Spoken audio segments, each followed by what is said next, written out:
unit to potential energy and kinetic energy. So we all know that if a body has energy, then it must be able to cause motion and it exerts some force, right? So and we know that the unit of work and unit of energy is same, is not it? We know that the SI unit of work is joule, so the SI unit of energy is also joule. Okay, so what is mechanical energy? The energy possessed by a body due to its state of rest or of motion is called mechanical energy. Okay, and it can be classified into two categories. One is potential energy and another one is kinetic energy. Okay, so what is actually potential energy? So if we, that means define potential energy, so the definition of potential energy is like the energy possessed by a body at rest due to its position or size and shape is called potential energy. Okay, and the symbol, that means it is denoted by the symbol U, capital U. Okay, we can denote the potential energy by the symbol of capital U. Okay, so in mechanics, potential energy is mainly two kinds. Okay, that means the potential energy is of mainly two kinds. One is gravitational potential energy and another one is elastic potential energy. Okay, so what is gravitational potential energy? The definition of gravitational potential energy is that the potential energy possessed by a body at a height above the ground is called gravitational potential energy. So that means gravitational potential energy is basically due to its changed position, right? Okay, so we all know that each body experiences a force of attraction due to earth, which is called the force due to gravity. Okay, so we can say that the potential energy possessed by a body due to the force of attraction of earth on it is called the gravitational potential energy, right?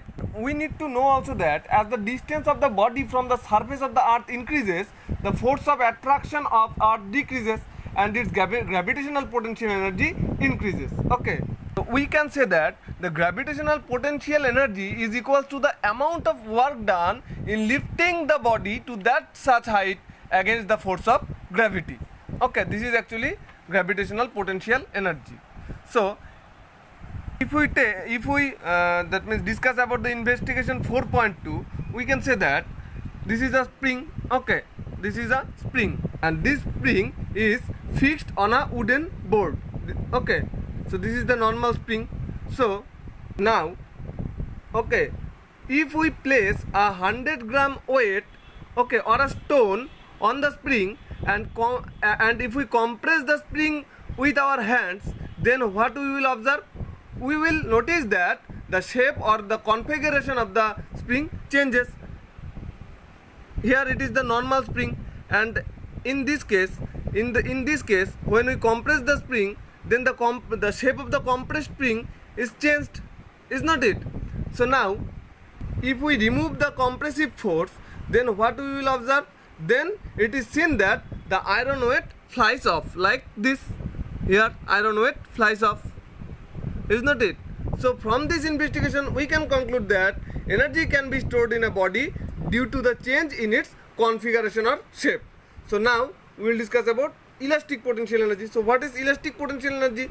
The potential energy possessed by a body due to the change in the configuration or shape is called elastic potential energy. Okay, we can say that it is equals to the amount of work done in changing the configuration or shape of the body, right?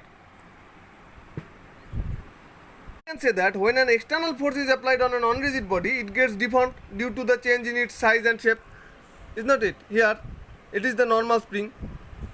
Okay, when we compress the spring, then what will happen? Its shape will change like this, is not it? Now on removal of the force, it regains its original form due to the property of elasticity, right? Is not it? Because when we remove the compressing force, then it will regain its original form, is not it? So we can say that some work is done by the external force in deforming the body, right?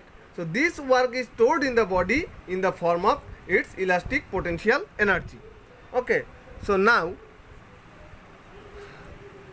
we can say that the potential energy is the energy possessed by a body due to its position or configuration. Okay, so mathematically potential energy is the product of weight of the body and vertical distance through which a body is raised. So that means potential energy equals to weight of a body into distance through which a body is raised. So if the distance is h and the weight of the body is mg, then the potential energy will be mgh. Okay, so we can say that like if a body has mass m be lifted from the ground to a vertical that means vertical height h, then the least upward force required to lift the body must be equal to the force of gravity on the body acting vertically downwards, right. So that means we know that in this case F will be equals to mg, is not it?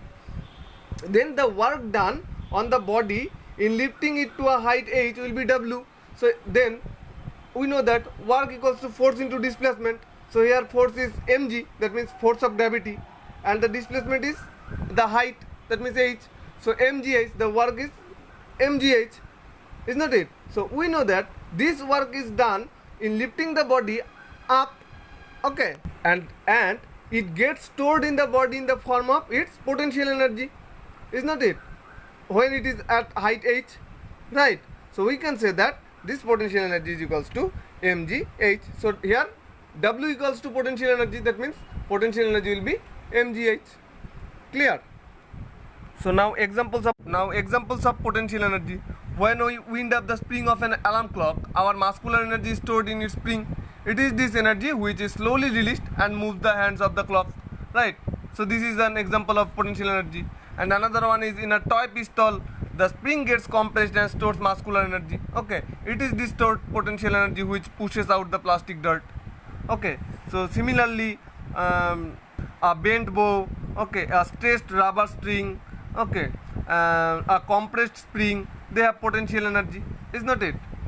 Okay, so read it.